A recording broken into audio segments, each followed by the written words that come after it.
To AJ sir math magician. दोस्तों, हमारा video जो एक्सरसाइज 1.2 का पार्ट 1 पहले ही यूट्यूब पर रिलीज़ किया जा चुका है। अगर आप लोगों ने नहीं देखा है तो इसका लिंक डिस्क्रिप्शन में हमने दे रखा है, वो भी आप देख सकते हैं। लेकिन इस वीडियो में हम क्वेश्चन नंबर 4 से स्टार्ट करेंगे, क्योंकि 1 से लेकर 3 तक वीडियो ऑलरेडी हम यूट्यूब पर प्रोवाइड करा चुके हैं। अगर आप लोगों ने नहीं देखा तो लिंक डिस्क्रिप्शन में डाल देंगे, देख लीजिएगा। और दूसरी चीज़ ये कहना चाहूँगा कि हमारे जो वीडियोस हैं वो इंग्लिश मीडियम और हिंदी मीडियम के स्टूडेंट्स के लिए ही प्रोवाइड होते हैं। तो आप हिंदी मीडियम में हो या इंग्लिश मीडियम में हो, नो टेंशन, नो डाउट, हम आप दोनों मेथड में हम यहाँ पर समझाएंगे आपको। लेकिन वीडियो को लास्ट तक जरूर देखना और आपको सारे के सारे क्वेश्चन समझ में आएंगे। चलिए स्टार्ट करते हैं। क्वेश्चन नंबर 4 कह रहा है given that HCF equal to 9 and LCM equal to this number. इन नंबरों का एलसीएम हमें फाइंड करना है, या फिर दिया है एचसीएफ दे रखा है और एलसीएम का मान हमें ज्ञात करना। तो कैसे करेंगे? एक हमारे पास फार्मूला था HCF into LCM equal to product of two numbers. ये हमारे पास एक फार्मूला था, क्योंकि इंट्रोडक्शन वीडियो जो हमने आपको बताया था, सिखाया था इंट्रोडक्शन वीडियो में, तो उसमें हमने ये फार्मूला का जिक्र किया था। ठीक है, अगर हिंदी में आप लिखना चाहें तो हिंदी में भी आपको ऐसे लिखेगा HCF into LCM equal to दो संख्याओं का गुणनफल। क्या हो जाएगा? दो संख्याओं का गुणनफल। ठीक है, अब दो संख्याएं वो कौन सी होंगी? एक 306 होगा और दूसरा 657, यानी 306 एंड 657 होगा। एचसीएफ कितना है? दे रखा है 9, तो एचसीएफ की जगह पर लिखेंगे 9।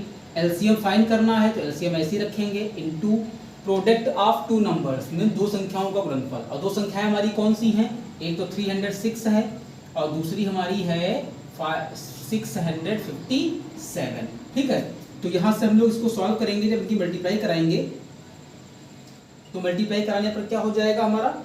एक मिनट, पहले इसको 9 को उधर लेकर चलते हैं। तो 306 इंटू 657 अपान मल्टीप्लाई में था, मल्टीप्लाई में जब इक्वल टू उस तरफ जाता है तो डिवाइड में जाता है, तो 9 डिवाइड में जाएगा। 9 1 जा 9, 9 3 जा 27, 3 कैरी इधर का 36, 9 4 जा 36, यानी कि 34 इंटू 657। इन दोनों की हमें क्या करानी है? मल्टीप्लाई करानी है। अब इन दोनों की मल्टीप्लाई कराएंगे हम लोग तो हमारा आएगा 22,338।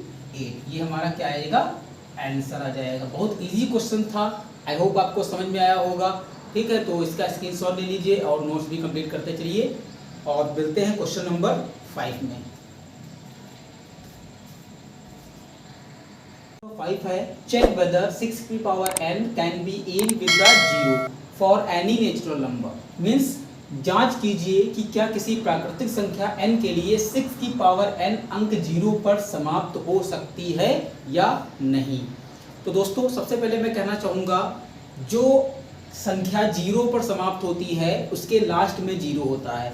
जैसे मान लें 10, 100, 1000, ठीक है, या फिर 50, जिसके लास्ट में क्या होगा? वंश नंबर या इकाई नंबर 0 होता है, वो संख्या क्या करती है? 0 पर समाप्त हो सकती है। ठीक है, तो हम लोग वो संख्या क्या होगी ये फाइंड करना है कि कैसे चेक करेंगे। अगर हम लोग 6 की पावर n के मल्टीपल निकालेंगे, है ना, तो 6 की पावर n का अभाज्य गुणनखंड, मतलब अगर इंग्लिश में इसको कहेंगे द फैक्टर ऑफ 6 की पावर n। ओके, कितना होगा 6 की पावर n का फैक्टर? 2 इंटू 3, 2 3 जा 6 की पावर n, ये इसका फैक्टर होगा। लेकिन इसमें कहीं पर आपको 0 नहीं दिख रहा होगा। ठीक है, इसमें 0 नहीं दिख रहा होगा, तो हम लोग लिख सकते हैं जब कोई प्राकृतिक संख्या 0 पर समाप्त होती है तो उसके अभाज्य गुणनखंड कितने होते हैं? लिख देंगे हम लोग, जब कोई प्राकृतिक संख्या 0 पर समाप्त होती है, जब कोई प्राकृतिक संख्या 0 पर समाप्त होती है तो उसके अभाज्य गुणनखंड क्या होते हैं? तब उसके अभाज्य गुणनखंड 2 गुणे 5 की पावर n होते हैं। लेकिन जो इंग्लिश मीडियम वाले वो कैसे लिखेंगे, when the natural number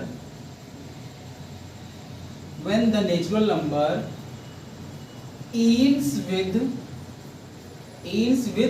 0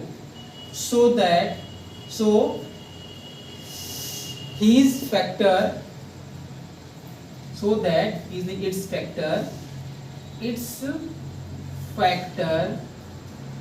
will be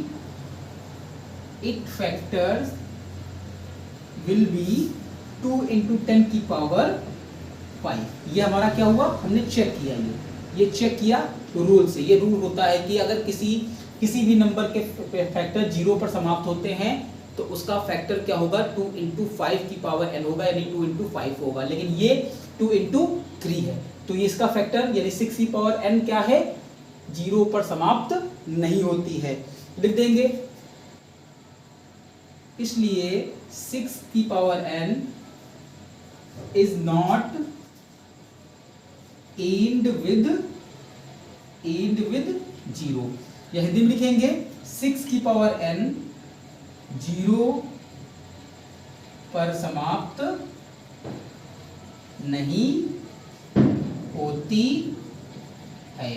बस यही आपको सलूशन करना था, यही सलूशन आपका हो गया। आप इसका स्क्रीनशॉट ले लें और नोट्स जरूर बनाते चलिएगा, क्योंकि नोट्स अगर आप अच्छे से बनाएंगे तो रिवीजन करने में आसानी रहेगी आपको। इसका स्क्रीनशॉट ले लीजिए और अगले क्वेश्चन की तरफ चलते हैं, उसको भी आपको समझाते हैं, ताकि हमारी जो एक्सरसाइज 1.2 है वो कंप्लीट हो जाए और हम लोग 1.3 की तरफ आगे बढ़ जाएं। चलिए इसका स्क्रीनशॉट ले लीजिए और मिलते हैं क्वेश्चन नंबर 6 में। नंबर 6 है, explain why 7 into 11 into 13 plus 13 and 7 into 6 into 5 into 4 into 3 into 2 into 1 plus 5 are the composite number। यानी व्याख्या कीजिए कि 7 गुणे 11 गुणे 13 प्लस 13 एंड और 7 गुणे 6 गुणे 5 गुणे 4 गुणे 3 गुणे 2 गुणे 1 प्लस 5 एक भाज्य संख्या है। तो सबसे पहले तो हम लोग सीखेंगे कि नेचुरल नंबर और कंपोजिट नंबर क्या होते हैं। पहली बात तो नंबर 2 टाइप के होते हैं, एक हो जाएगा नेचुरल नंबर, दूसरा हो जाएगा कंपोजिट नंबर। नेचुरल नंबर क्या होते हैं, जो खुद से और या उसी नंबर से डिवाइड होते हैं, ठीक है, वो हमारे नेचुरल नंबर कहलाते हैं। और कंपोजिट नंबर क्या होते हैं, जो एक के अलावा भी किसी दूसरे नंबर से डिवाइड हो सकते हो या उनके एक के अलावा भी किसी नंबर से फैक्टर निकाल सकते हो, तो वो हमारे होते हैं कंपोजिट नंबर, यानी कि भाज्य संख्याएं होती हैं। आई बात समझ में? तो इसका सॉल्यूशन कैसे करेंगे, सबसे पहले हम लोग क्या करेंगे,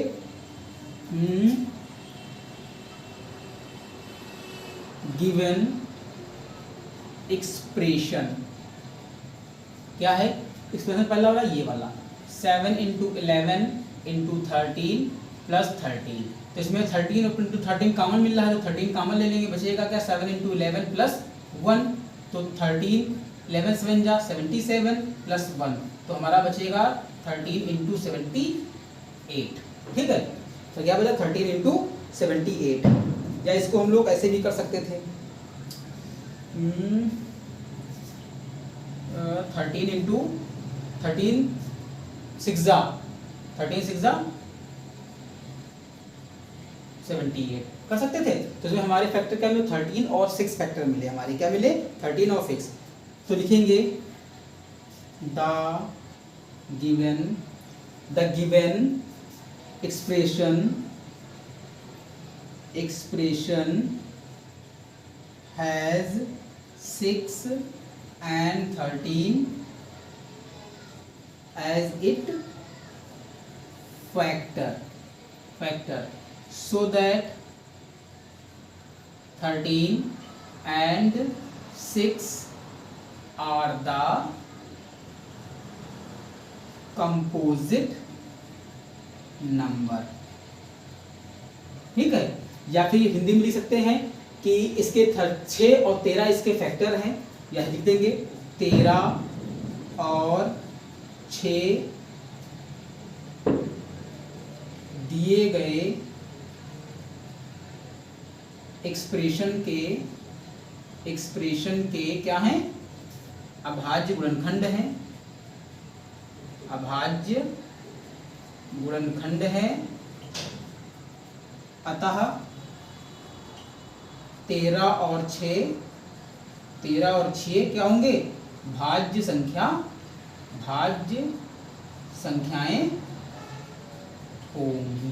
ठीक है, अब क्या करेंगे हम लोग? ऐसे ही इसका निकालेंगे, इसका इस वाले नंबर का निकालेंगे। इस वाले नंबर में हम लोग क्या कर सकते हैं? ध्यान देना, इसमें क्या कॉमन मिल रहा है? 5 दोनों में 5 कॉमन मिल रहा है, 5 कॉमन ले लें तो बचेगा क्या हमारे पास? 7 × 6 × 4 × 3 × 2 प्लस 1 बचेगा, तो 5 हो जाएगा यहाँ पर।